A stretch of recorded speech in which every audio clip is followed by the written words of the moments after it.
People Yeah. think Hanukkah is some Jewish thing. Yeah. But is it important to the believers? Yes. For end-time believers. Yes, We're the end-time believers, right? How many are end-time believers? And you believe we're in the end times too, all right? The first two things. One is, in the Bible, there's only one time in the Bible it's recorded about somebody celebrating it, and the one who celebrated Hanukkah is the one that Christmas is all about, is Jesus. He celebrated Hanukkah. It says in John 10, if you look at it, it says, it was winter time, it was in the portico of Solomon, and it was the feast of dedication. Dedication, which Jewish people don't call it that, and Christians look at that and say, okay, what kind of feast is that? Dedication in Hebrew is Hanukkah. So that's where you get Hanukkah from. So he's there for Hanukkah at the temple, and Hanukkah is amazing because it's not just this nice little thing where children get gifts and all that. And most Jewish people don't even realize this, but Hanukkah is the most explicitly detailed prophetic revelation of the end times, holds the key of the end times, holds the key of the book of Revelation, holds the key of end time prophecy, holds the key of how to overcome in the end times. So there's so much there in Hanukkah. So let me give you, in fact, it's the only holiday of the Hebrew holidays that has the Antichrist in it. The Antichrist is foreshadowed in Hanukkah. The abomination is in Hanukkah. All these things are in Hanukkah. So let me give you the overall kind of story, and then from that we'll go to what it tells us about the future and where we are now and what we have to do. So first thing, Hanukkah is about the temple of Jerusalem. For Hanukkah to happen, Hanukkah is a gigantic foreshadow of the end times.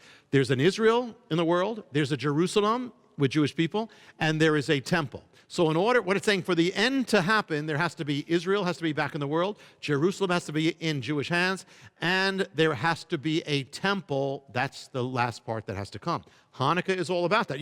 For 2,000 years, Jewish people, we've been celebrating it about what's dedication of what?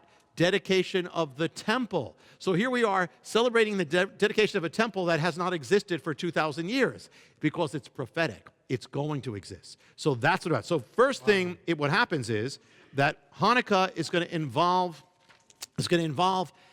enemies coming against Israel, because that's what happened. This enemy comes against Israel. His name was Antiochus. He comes against Israel with the Syrian Greeks, and they try to wipe out the faith of Israel. Antiochus is going to be a shadow of the Antichrist. Even sounds kind of the same. Antiochus called himself Antiochus Epiphanes. When you say, I had an epiphany, what that means is God manifest. He called himself Antiochus God manifest, a shadow of the beast. The Antichrist is going to be arrogant, brazen. He's going to actually, one of the things Antiochus does, he says, I'm going to make my whole kingdom is going to be all one people. So the Antichrist is going to seek to make the whole world one.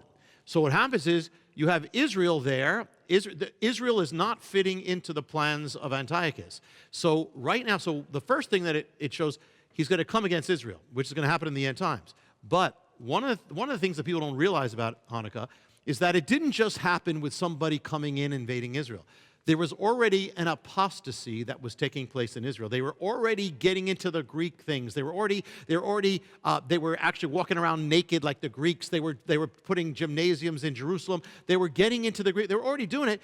And so what that tells us, first of all, of the Antichrist is not just going to come. There's going to be an apostasy that sets the stage for him. It's not that he just comes out of nowhere. Everything's going to be leading up to him. We're going to see events all over the news that are ultimately leading up to the Antichrist. Well, that's the first thing of Hanukkah.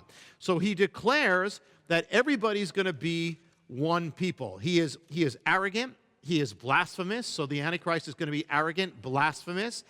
You have the number 666, because that's man as God. He's basically declaring himself as God, man as God.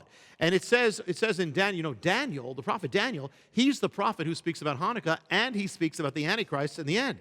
Hanukkah is, a lot of prophecies have an immediate fulfillment, and then they have a ultimate fulfillment. Well, Hanukkah is the immediate fulfillment of the book of Revelation. So you're going to see a whole dynamic here. Antiochus says, everybody in the world, in my kingdom, is going to abandon their faith, abandon their ways, and they're going to embrace the gods of the Greeks. They're going to embrace me. So what will the Antichrist do in the Revelation? He's basically going to say, the whole thing is everyone must abandon their faith, and they must worship the beast. That's how it's going to go. But one nation does not fit into Antiochus. That is Israel. Israel always stands out like a sore thumb.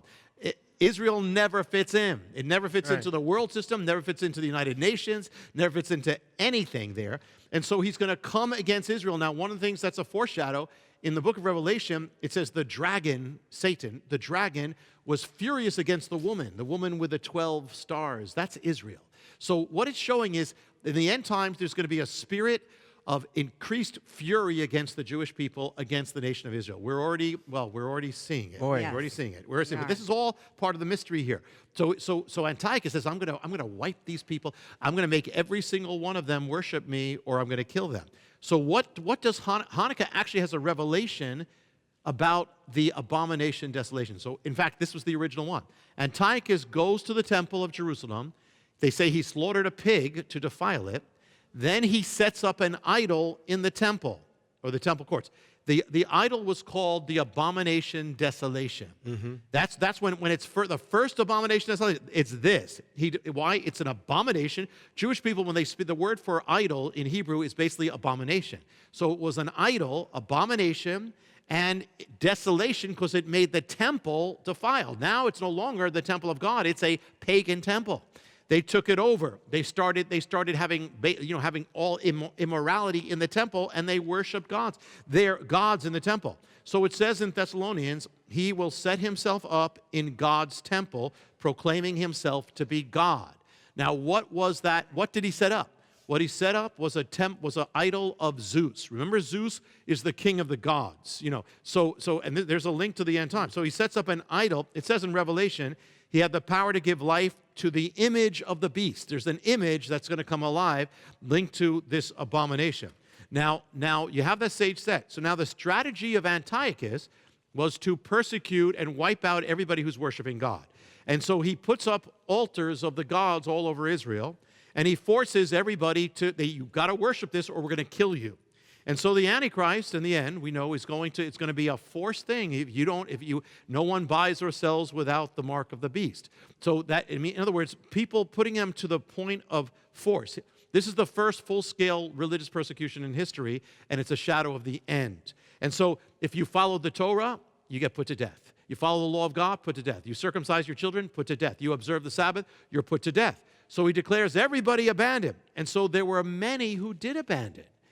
But there was a remnant who said, no matter what goes on, we are not abandoning God. Mm-hmm. And that has a lot to do with where we are going.